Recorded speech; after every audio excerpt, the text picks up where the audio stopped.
Welcome back to Smart Real Estate. We're joined by Krystle Moore. She is a commercial mortgage broker. Hi Krystle, how are you today? Hi Angie, nice to see you. Good, you too. Thanks for coming on. So tell me, how did you get into becoming a commercial mortgage broker? Well, actually, my mom was an account executive for a bank, and I had always wanted to get into real estate. So when she finally gave her blessing, she referred me to a residential mortgage broker, and I started out in residential for about 3 or 4 months before I got an opportunity to do commercial. Wow, 3 or 4 months, that's not a very long time though to bridge over to commercial. Not very long at all. I was always enamored with the sophistication of commercial transactions, so when I found the opportunity to break into that aspect of real estate, I took it. Nice, and it's kind of a man's world out there in that industry, yeah? I'm one of very few women in the industry. That's for awesome, sure. Yeah, I love that. So tell me, the commercial real estate market, how was it last year compared to right now? Where do you see it going in the future? Well, last year the multifamily market was really booming, and it continues to boom today. It's definitely a seller's market. Prices are being driven up because there's not enough properties for the buyers that are out there. Wow, that's great. And that's the way you see it continuing to be? I see it continuing, and another thing that is increasing now is development opportunities. So I see a lot of, multifamily buildings going up, condo buildings, that sort of thing. Nice. Now, okay, with investors, you're referring to the investor market.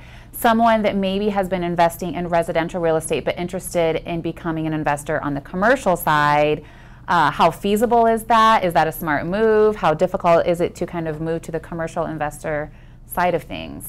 It's definitely a smart choice to go into commercial, but the financing is completely different. So if you're thinking about getting into that market, it's really smart to talk to a lender or a mortgage broker about the different aspects of financing versus residential, because there's definitely, we qualify more off cash flow than we do the actual borrower. Okay. So there are things to look at when, just determining how much cash down you're going to have, and the terms as well are different than, residential. There are prepays and shorter term fixed loans versus, a 30-year fixed. Okay. And then what about, I always see, well, at least maybe a year ago or a couple years ago, all these vacant commercial buildings. Do you see that filling up in the next year or so? Is it becoming, harder to maybe get a commercial lease? No, I'm seeing prices are starting to go up on commercial rentals, okay. Office, retail. Industrial's always been pretty strong, so that hasn't been hurt as much as the office and retail market. Okay. But now we're starting to see office space filling up, rents going up. The economy, believe it or not, is improving a bit, so there are new businesses opening.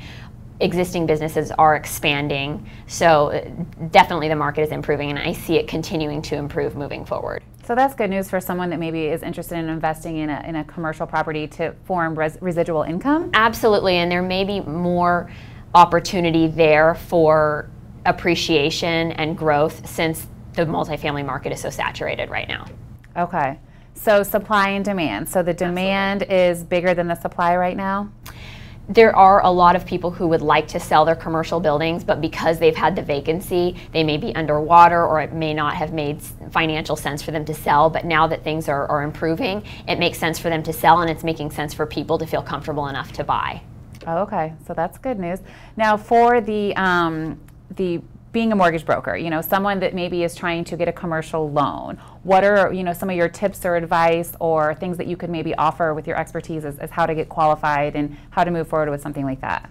Well, it's really important to talk first with a lender or mortgage broker if you're thinking about purchasing a commercial property, especially if it's your first. Like I mentioned, it's definitely different than residential financing, so you still want to provide all of your financials to the lender or broker that you're working with. In addition, you want to provide maybe the contact information for your commercial agent, so that way we can take a look at the property information, because that's going to be really important as well. The condition of the property, the location of the property, the cash flow of the property, all those aspects are very important when considering which lender to go to and how much of a loan to value you can get.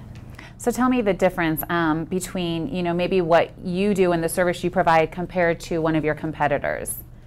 Well, there's not too many competitors. The commercial mortgage broker market is pretty small.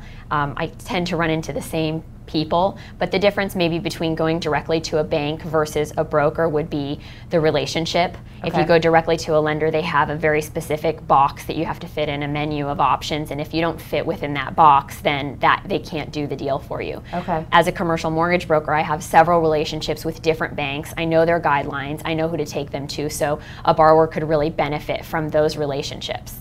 Nice. So that, I mean, to me, that sounds like you probably have people just knocking on your door.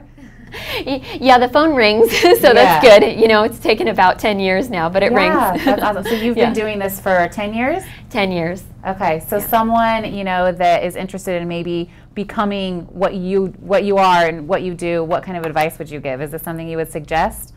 Yeah, I would, but it's definitely a little tougher to get into, and that there's no real formal training for a commercial mortgage broker. So the best way to get into the business is really to maybe work under somebody who has the experience and learn it from the ground up with them.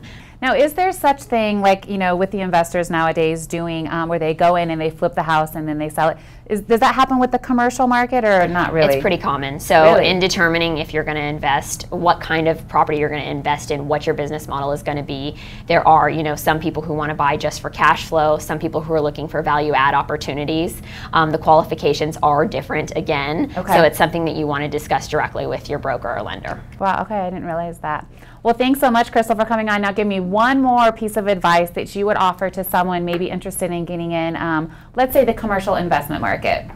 Well, one thing to consider is that most lenders are going to want someone who has previous experience. So if you don't have prior experience, they may want you to put a little bit more down, and they may want you to have a professional property manager. So those are things that you want to look into prior to buying your first property. Okay, so they definitely need to, you know, make an appointment to come and chat with you and find out really what they'd be getting themselves Definitely, and into. we walk everybody through the process. Awesome. Well, thanks so much, Krystle, for coming on. Thanks for having me.